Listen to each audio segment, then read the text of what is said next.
Olá, pessoal, sejam bem-vindos para mais um episódio do nosso canal, nessa coluna em que falamos um pouco mais sobre espiritualidade, onde nós refletimos sobre passagens do Novo Testamento e como essas passagens podem nos fazer refletir e aprofundar a nossa fé.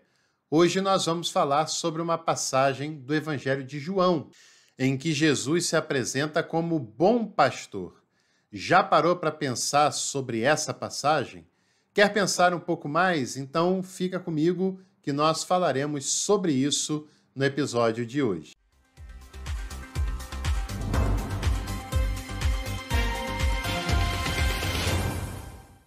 E se você tem gostado de participar do nosso canal, considere a possibilidade também de nos apoiar.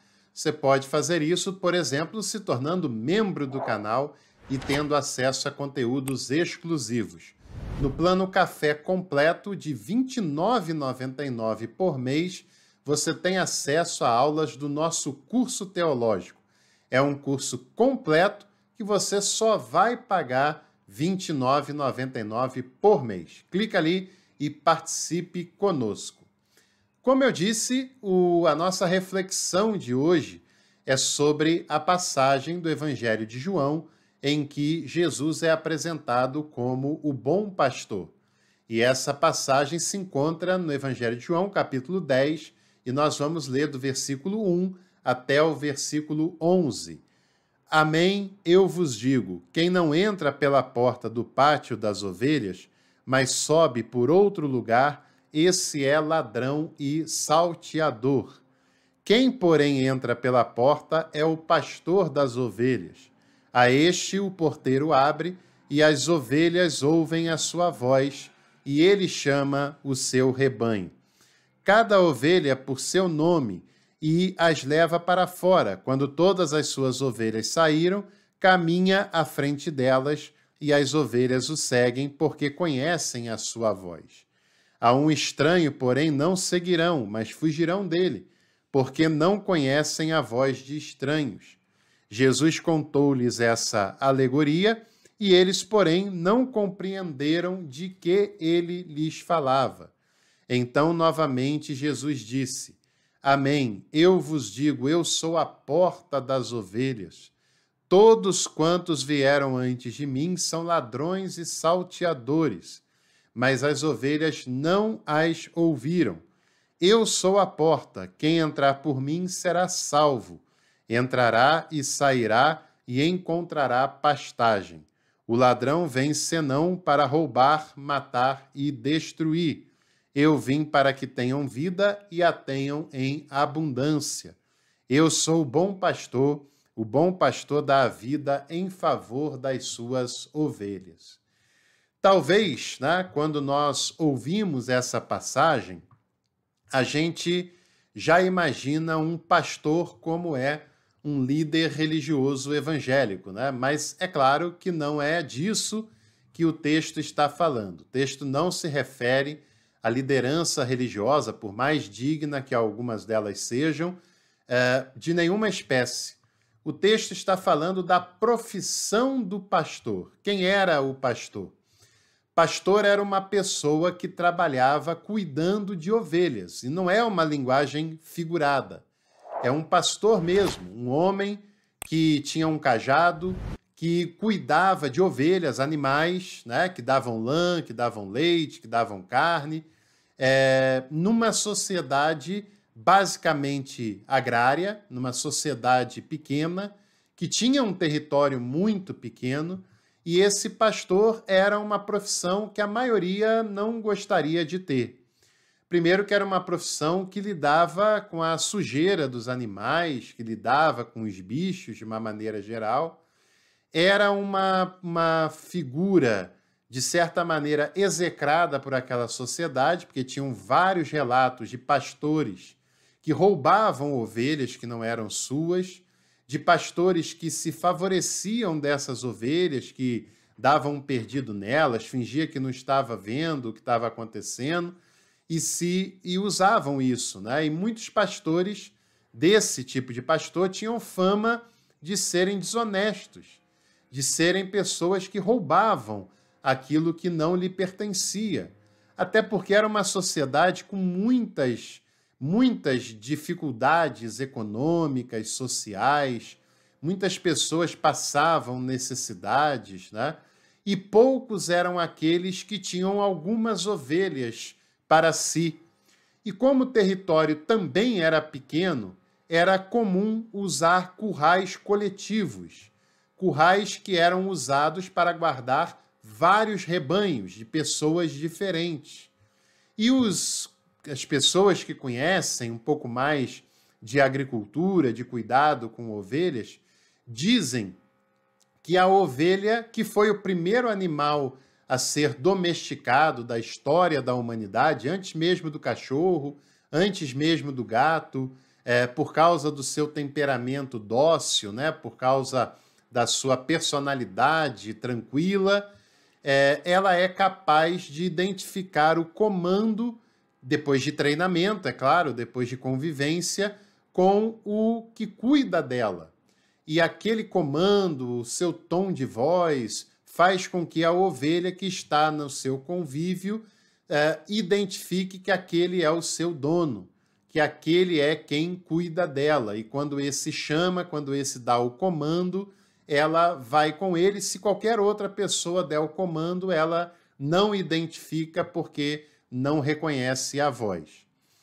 Isso tudo é muito bonito, né? Mas é uma pena quando líderes religiosos, propriamente dito, usam essa figura de linguagem. Jesus está usando um símbolo para trazer um ensinamento, né? Ele não era um pastor literalmente falando, e as pessoas com as quais ele se relaciona não são animais, não são ovelhas passivas, pacatas, que recebem um comando, que são adestradas, e com esse comando elas obedecem cegamente à voz que está sendo dada. Não, Jesus propõe com seres humanos uma relação madura, uma relação esclarecida, uma relação que tende à maturidade, autonomamente.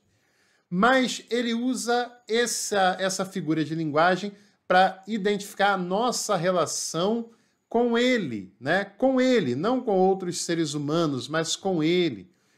Porque ele não é aquele que usa as ovelhas, ele não é aquele pastor que tira proveito próprio das ovelhas, que faz com que elas se percam, que não as protege dos ataques inimigos, né? Daqueles que querem tirar a sua lã, que querem tirar a sua carne.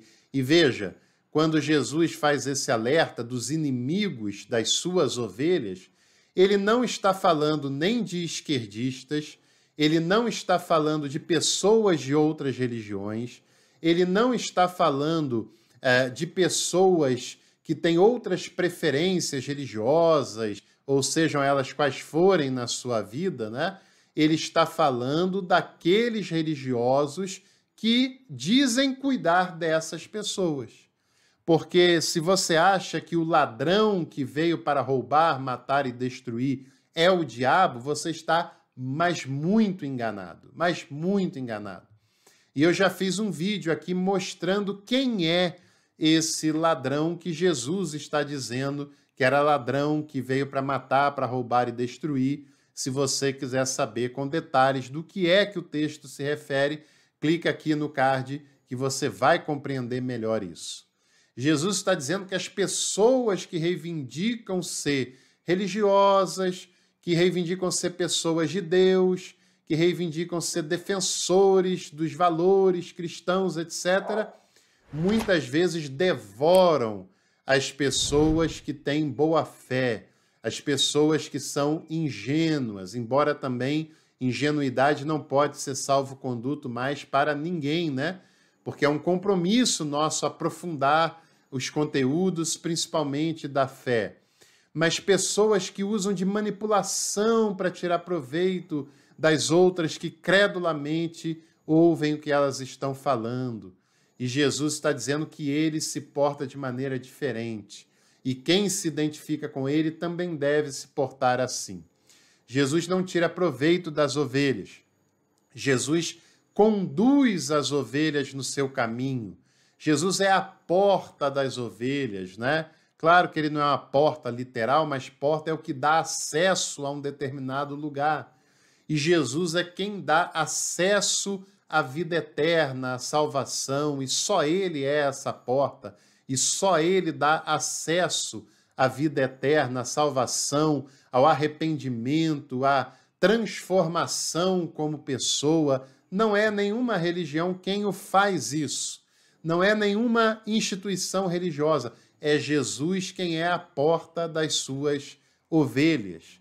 E quem é a ovelha de Jesus ouve e identifica a sua voz. E qual é a voz de Jesus no Evangelho? É a voz do empoderamento? É a voz da exclusão? É a voz que trata os outros com superioridade? Não, pelo contrário. A voz de Jesus é a voz da proteção, independente de quem seja a pessoa.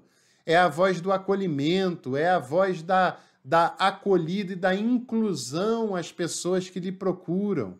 É a voz que se opõe aos abusos dos religiosos, como ele fez em todo momento da sua vida adulta e do seu ministério. É a voz que está ao lado das pessoas pobres, indefesas, injustiçadas, crucificadas pelos sistemas políticos, econômicos e religiosos, independente do tempo que seja. Essa é a voz de Jesus, e eu não estou inventando, é tão somente aquilo que o Evangelho nos apresenta de Jesus de Nazaré. E quem de fato é sua ovelha se identifica com o seu ensinamento, se identifica com a sua voz, se identifica com a sua proposta no dia a dia. E não necessariamente uma pessoa que se identifica com uma voz eclesiástica está identificada com a voz de Jesus de Nazaré. Quando os ensinamentos são contrastantes, é a voz de Jesus de Nazaré que nós devemos ouvir e ouvir sempre. Agora, para isso, você também deve ler os evangelhos. Quantas pessoas têm se aprofundado de maneira devocional em ler, em pregar, em conhecer o Antigo Testamento e falam de maneira alienada e aleatória, aloprada em muitos casos, né? Mas nós, se somos cristãos e cristãs, devemos ter como base essencial da nossa fé, do nosso conhecimento, da nossa espiritualidade, os evangelhos de Jesus de Nazaré. Mateus, Marcos, Lucas, João. E depois o restante do Novo Testamento, e só depois o Antigo Testamento. É nos evangelhos que Jesus nos é apresentado, que o seu ensinamento é passado, e é tão claramente passado que não tem como nos confundirmos. Talvez por isso que muitos querem pregar sobre tantos outros assuntos que não seja o evangelho, né? E Jesus está nos dizendo que se nós estivermos nele, se nós entrarmos pela porta que é ele que dá acesso à vida, aos seus ensinamentos, a sermos participantes da salvação em outras pessoas também, ele será aquele quem nos conduzirá e nós identificaremos a sua voz. E ele dá a sua vida pelas suas ovelhas. Aquele que é o salteador, ele devora a vida das ovelhas para o seu benefício. Mas Jesus de Nazaré entrega a sua vida para o benefício e a vida das suas ovelhas. Essa é a grande diferença. E nós devemos decidir se é mesmo a Jesus de Nazaré que nós queremos seguir e saber da sua proposta de vida e do seu ensinamento e caminharmos conforme ele nos indica na sua vida, que chega até nós através dos evangelhos. E se você gostou dessa reflexão, deixe a sua curtida, inscreva-se no canal, aproveite também para compartilhar nos seus contatos. E em breve nos veremos por aqui no Café com Teologia, desejando a você e toda a sua família uma semana de paz, de tranquilidade e que a voz de Jesus esteja conduzindo você no seu dia a dia. Até a próxima, um abraço e até lá.